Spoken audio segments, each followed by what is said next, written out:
So yung magandang hapon tayo dyan mga par, no? Ang gagawin natin rito is Tiangge highlights reveal tayo dyan par. Pero masyadong halata tong kalaban mo katuloy AI ang loko-loko. Ano ba yan? Lag yata ako mga par, yung MS ko 201, 210 ba yan? Kaya ang ginagawa ko lang rito par, kapag libre kayo par, i-push nyo lang yung tower, okay? At kapag may turtle fight par, sali ka kasi you are welcome to join. Tapos abang-abang ka lang dyan, SS-an mo yung mga lalapit par. Sigurado matik par, inyo yung lord. Ay yung turtle pala par. Sorry par. Yung SS mo par, reserve mo lang palagi yan. Is either sa minions o sa mga hero o kaya dun sa mga buff ng kalaban nyo par. Gamit na gamit mo yung SS mo yan par, sigurado. At kung saan nga may SS, dapat sinasamahan yan par. Lamang kayo dyan sa Clash par, ayan o. Ayan o, MM pa yung pinunta. Ay, nako.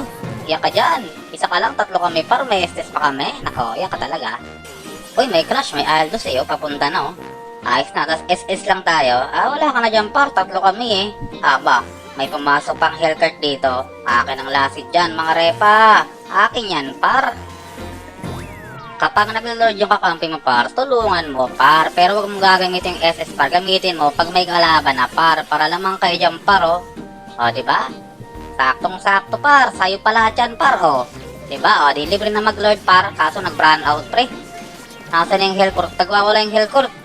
Hanapin natin par. Di pa tapos yung clash par. Putik eglo pala kami par. Ito pa, o. Patay ka dyan par. Takbo. Takbo par. Putik. Habulin ko yan par. Di pwedeng hindi par. Habol yan par. Sabi ko na par, habol yan eh. Bakit parang baligtad? Naligaw yata kami sa clash ni ano rito. Ni Estes rito. Tapos siya, mali yung dinadaanan mo. Imbis na pag ganun pre, papunta dapat dito par. At saka dumaan par, dito lang kita matutulungan dyan par. Diba? Ibabahawi kita rito. Kasi tingnan mo.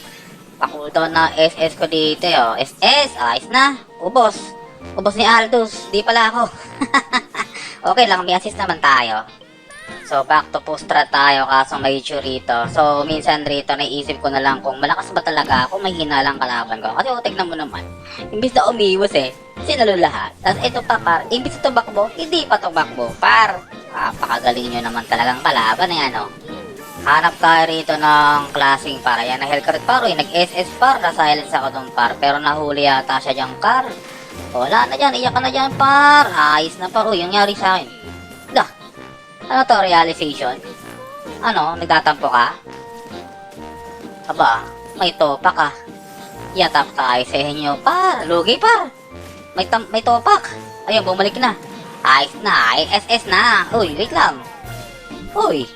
Uy. Buton. Wala, sticks naman talaga. Oo, ayun. Ayun, bumalik na sa normal. Antelok talaga nito, par. Paghirap maglaro ng ganito, par. Oh, pero pag nakakapalag-palag pa tayo dyan, paro, ay, buti na lang talaga. So, siya, tapusin na natin dito. Masyado nang mahaba tong kwento, eh. Sa tingin ko, wala naman kayo natutunan. Basta ganun lang palagi. Ang technique dyan is, pag may SS si Tiangge, SS agad. Tulad yan. SS na ako. O di, ubos. O, di mga di nakakapalag yung mga yan. O, uwi, di wala na magdedep. Ayos na. May start na tayo para, diba? Ayos! Bye!